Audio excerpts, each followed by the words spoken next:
राजेंद्र बाला घोष बंग महिला द्वारा लिखित चंद्रदेव से मेरी बातें कहानी सर्वप्रथम सरस्वती पत्रिका में प्रकाशित हुई थी। यह पत्रात्मक शैली में लिखी गई कहानी है और इसके पात्र दो हैं, एक है चंद्रदेव और खुद बंग महिला। तो चलिए कहानी शुरू करती हूँ। भगवान चंद्रदेव, आपके कोमल चरणों में इस दासी का अनेक बार प्रणाम। आज मैं आपसे 2-4 बातें करने की इच्छा रखती हूँ। देखो, सुनी अनसुनी मत करना, अपने बड़प्पन की ओर ध्यान देना। अच्छा कहती हूँ, सुनो। बड़प्पन मतलब आप श्रेष्ठता, महानता का परिचय दीजिएगा।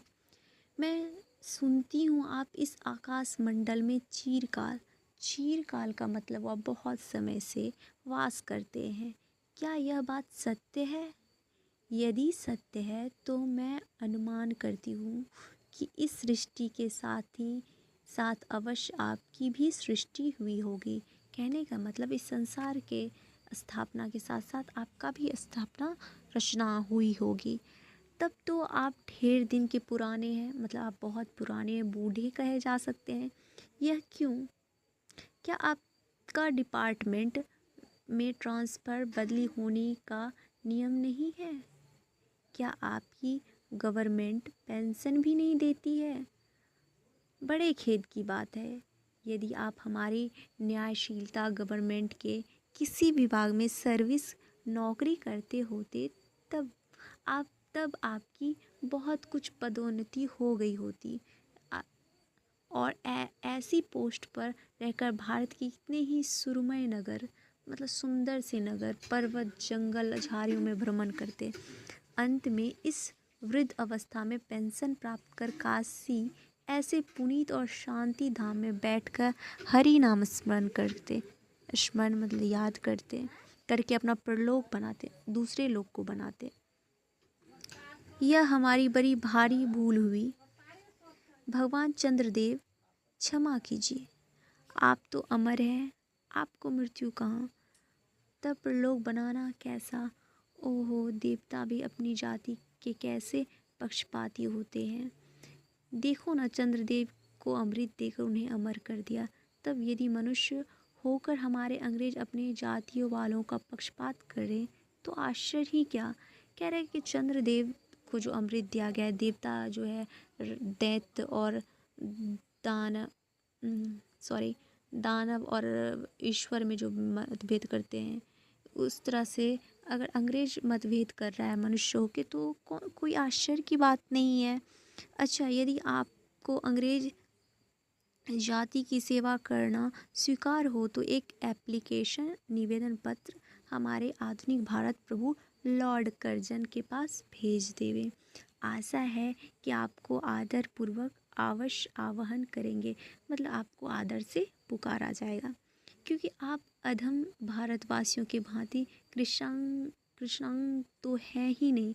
मतलब आप जो भारत के जो रंग भेद का था, गोरा काला, तो आप तो काले हो नहीं, आप तो गोरे हो तो नहीं हो। जो आपको अच्छी नौकरी देने में उनकी गोरा रंग जाति कुपित हो उठेगी।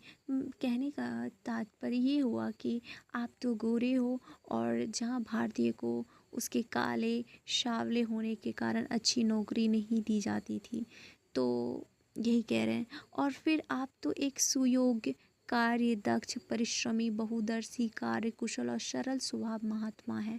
मैं विश्वास करती हूँ कि जब लॉर्ड कर्जन हमारे भारत के अस्थायी भाग्य विधाता बनकर आएंगे तब आपको किसी कमीशन का मेंबर नहीं तो किसी मिशन में भर्ती करके वे अवश्य भेज देवेंगे, क्योंकि उनको कमीशन और मिशन दोनों ही अत्यंत प्रिय है।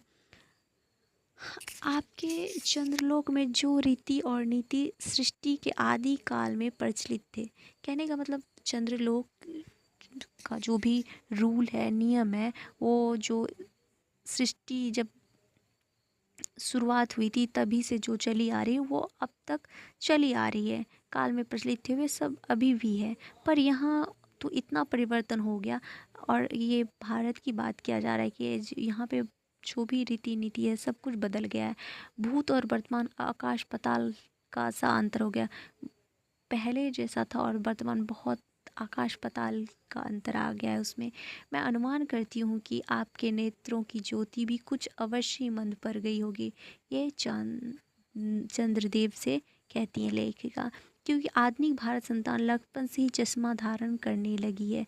अब यहाँ पे भारत के छोटे बच्चों के बारे में कहा जा रहा है, जो कि बचपन में उसकी आंखें की रोशनी कमज़ोर होते जा रही है। इस कारण आप हमारे दीनहीन छीन प्रभ भारत को उतनी ही दूर से भाले भांति ना देख सकते होंगे। अतएव आपसे सादर करती हूँ कि एक बार कृपा कर भारत को देख तो जाए। यद्यपि इस बात को जानती हूँ कि आपको इतना अवकाश कहाँ पर 8वें दिन नहीं तो महीने में एक दिन अर्थात अमावस्या को तो आपके हॉलीडे अवश्य ही रहती है।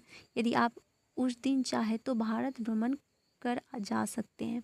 इस भ्रमण में आपको कितने ही नूतन मतलब कितने नए दृश्य देखने को मिलेंगे, जिस सहसा देखकर आपकी बुद्धि जरूर चकरा जाएगी। यदि आपसे सारे हिंदुस्तान का भ्रमण शीघ्रता के कारण ना हो तो हो सके तो केवल राजधानी कलकत्ता को देख लेना तो अवश्य उचित है। वहाँ के कल कारखानों को देखकर आपको यह अवश्य कहना पड़ेगा कि यहाँ के कारीगर तो विश्वकर्मा के भी लड़क दादा निकले। कहने का मतलब विश्वकर्मा जो कि निर्माण करते हैं उससे भी ज़्यादा बेहतर है। ये कटाक्ष किया व्यंग किया जा रहा है। यही क्योंकि आपकी प्रिय सहयोगिनी दामिनो जो मेघों पर आरोहण करके आनंद से अटखेलियाँ किया करती है, वो बेचारी भी यहाँ मनुष्य के हाथों का खिलौना हो रही है। भगवान निशानाथ जिस समय आप अपनी निर्मल चंद्रिका को बटोर मेघमाला अथवा पर्वतों की ओर से सिंधु के गोद में जा सकते हैं, उस समय यही नीरद वासनी विश्वमोहिनी सौदामिनी अपनी उज्ज्वल मूर्ति से आलोक प्रदान कर रात को दिन बना देती हैं। आपके देवलोक में जितने देवता हैं उनके वाहन भी उतने हैं। किसी का गज, किसी का हंस, किसी का बैल, किसी का चूहा इत्यादि। पर यहाँ तो सारा बोझ आपकी चपला और अग्रदेव के माथे मड़ गया है। चपला मतलब विद्युत। क्या ब्राह्मण, क्या क्षत्रिय, क्या वैश्य, क्या शूद्र, क्या चांडाल, सभी के रथों का वाहन वही हो रही है। हमारे श्वेतांग महाप्रभु गण को जहाँ पर कुछ कठिनाई का सामना आ पड़ा, झट उन्होंने इलेक्ट्रिसिटी बिजली को ला पटका। अंग्रेज की बात करी जा रही है। बस कठिन से कठिन कार्य सहज में संपादन कर लेते हैं और हमारे यहाँ के उच्च शिक्षा प्राप्त युवक काठ के पुतलों की भांति मुंह ताकते रह जाते। काठ के पुतला मतलब सिर्फ कुछ बोलता नहीं है, ऐसे देख रहा है। जिस व्योमवासिनी विद्युत देवी को स्पर्श तक करने का किसी व्यक्ति का साहस नहीं हो सकता, वही आज पराए घर में आश्रिता नारियों की भांति ऐसे दबाव में पड़ी है कि वह चूं तक नहीं कर सकती। क्या करे बेचारी के भाग विधाता ने दासी वृत्ति ही लिखा है था। हरि प्रद्वा त्रिलोक के पावनी सुर सरी के भी खोटे दिन आए हैं। वो भी अब स्थान स्थान पर बंधनग्रस्त हो रही हैं। उसके वक्ष स्थल पर जहाँ तहाँ मोटे वृहदाकार खंभा गाड़ दिए गए हैं। ये नदियों की बात करी जा रही है जहाँ पे पुल बनाया जा रहा है, उस पे उन्होंने व्यंग किया। कलकत्ता आदि को देखकर आपके देवराज सुरेंद्र भी कहेंगे कि हमारी अमरावती तो इसके आगे नीली फीकी सी जान पड़ती है। वहाँ ईडन गार्डन पारिजात परिशोभित नंदन कानन को भी मात दे रहा है। मतलब ईडन गार्डन जो रोड है उसकी शोभा इतनी है जो कि आपके नंदन कानन पर्वत जो है उसको भी मात दे रही है। ये व्यंग किया गया। वहाँ के विश्वविद्यालयों के सर्वश्रेष्ठ पंडित की व्यापिनी विद्या को देखकर वीणा पानी सरस्वती देवी भी कहने लग जाएंगी कि निस्संदेह इन विद्या दिग्गजों की विद्या चमत्कारिणी है। वहीं के फोर्ट विलियम के फौजी सामान को देखकर आपके देव सेनापति कार्तिकेय बाबू के भी छक्के छूट जाएंगे।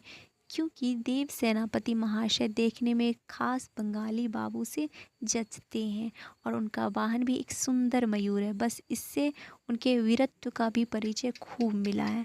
वहाँ के मिंट टकसाल को देखकर सिंधु तनाय आपकी प्रिया सहोदरा कमला देवी तथा कुबेर भी अचका जाएंगे।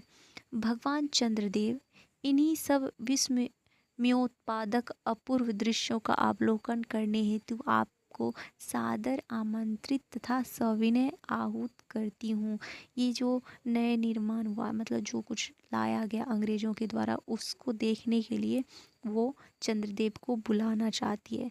संभव है कि यहाँ आने से आपको अनेक लाभ भी हो। आप जो अनादिकाल से निज उज्ज्वल वपु में कलंक की कालिमा लेपन करके कलंकी शशांक शशधर शाशालांछन आदि उपाधि मालाओं से वशीभूत हो रहे हैं, भूषित हो रहे हैं, सिंधु तनय होने पर भी जिस कालिमा को आप आज तक नहीं धो सके हैं, वही आजन्म कलंक शायद यहाँ के विज्ञानविद पंडित की चेष्टा से छूट जाए।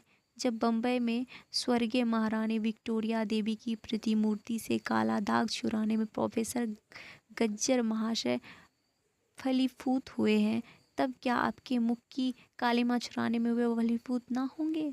शायद आप पर यह बात भी अभी तक निवेदित नहीं हुई है कि आप और आपके स्वामी सूर्य भगवान पर जब हमारे भूमंडल की छाया पड़ती है, तभी आप लोगों पर ग्रहण लगता है। पर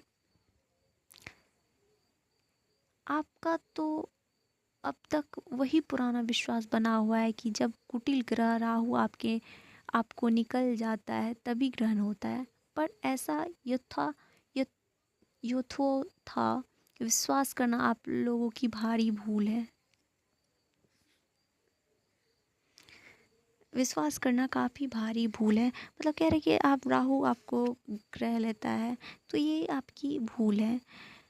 पर ऐसा यथा विश्वास करना आप लोगों की भारी भूल है। अतः हे देव, मैं विनय करती हूँ कि आप अपने हृदय से इस भ्रम को जड़ से उखाड़ फेंक दें।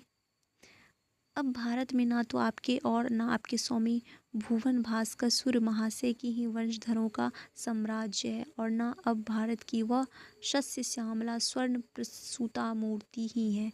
अब तो आप लोगों के अज्ञात एक अन्य द्वीपवासी पर शक्तिमान गौरांग महाप्रभु इस सुविशाल भारतवर्ष का राज वैभव भोग रहे हैं। कहने का मतलब है कि जो कि पहले के राजा थे वो इस यहाँ पे नहीं है। यहाँ के भारतवासी के कोई विदेशी आ गए, गोरा अंग्रेज आ गए हैं जो कि यहाँ के वैभव का भोग कर रहे हैं। अब तक मैंने जिन बातों का वर्णन अपने स्थूल रूप में किया, वह सब इन्हीं विद्या विशारद गौरांग प्रभुओं की कृपा कटाक्ष का परिणाम है। यूँ तो यहाँ प्रतिवर्ष पदवी दान के समय कितने ही राज्यविहीन राजाओं की सृष्टि हुआ करती है। मतलब जो पद से हटा दिए गए हैं, फिर उसकी रचना होती है, उसको पद मिलता है। पर आपके वंशधरों में जो 4 राजा महाराजा नाम मात्र के ही हैं, जो भी यहाँ पे राजा को नियुक्त किया जाता था वो तो उसके कठपुतली ही हुआ करते थे, उसका कुछ भी नहीं चलता था। आपके वंशधरों में जो 4 राजा महाराजा नाम मात्र के हैं भी वे काठ के पुतलों की भांति हैं। जैसे उन्हें उनके रक्षक नचाते हैं वैसे ही वो नाचते हैं। वे इतनी भी जानकारी नहीं रखती कि उनके राज्य में क्या हो रहा है। ये जो राजा है सिर्फ नाम के ही राजा है, उनकी प्रजा दुखी है या सुखी है उनको कोई फ़र्क नहीं पड़ता है, क्योंकि वो अंग्रेज के हाथों के कठपुतली है। यदि आप कभी भारत भ्रमण करने आए तो अपने फैमिली डॉक्टर धन्वंतरी महाशय कह रही है चंद्रदेव से, अगर आप भारत घूमने के लिए आएँ तो आपकी जो फैमिली डॉक्टर धन्वंतरी महाशय हैं को और देवताओं को चीफ जस्टिस चित्रगुप्त जी मृत्यु के देव, ये जो लेखा जोखा रखते हैं, को साथ अवश्य लेते आए। आशा है कि धन्वंतरी महाशय यहाँ के डॉक्टरों के सन्निकट चिकित्सा संबंधी बहुत कुछ शिक्षा का लाभ करेंगे। यदि फ्लैग महाराज ईश्वर ना करे आपके चंद्रलोक या देवलोक में घुस पड़े तो उस समय फ्लैग महामारी की बीमारी चल रही थी, उसके बारे में वो कह रही हैं।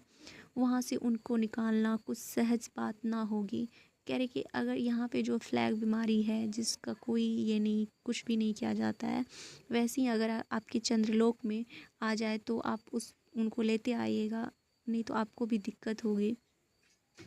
यही यही जब चिकित्सा शास्त्र के बड़े बड़े पारदर्शी उन पर विजय नहीं पा सकते, तब वहाँ आपके देवलोक जड़ी बूटियों के प्रयोग से क्या ही होगा।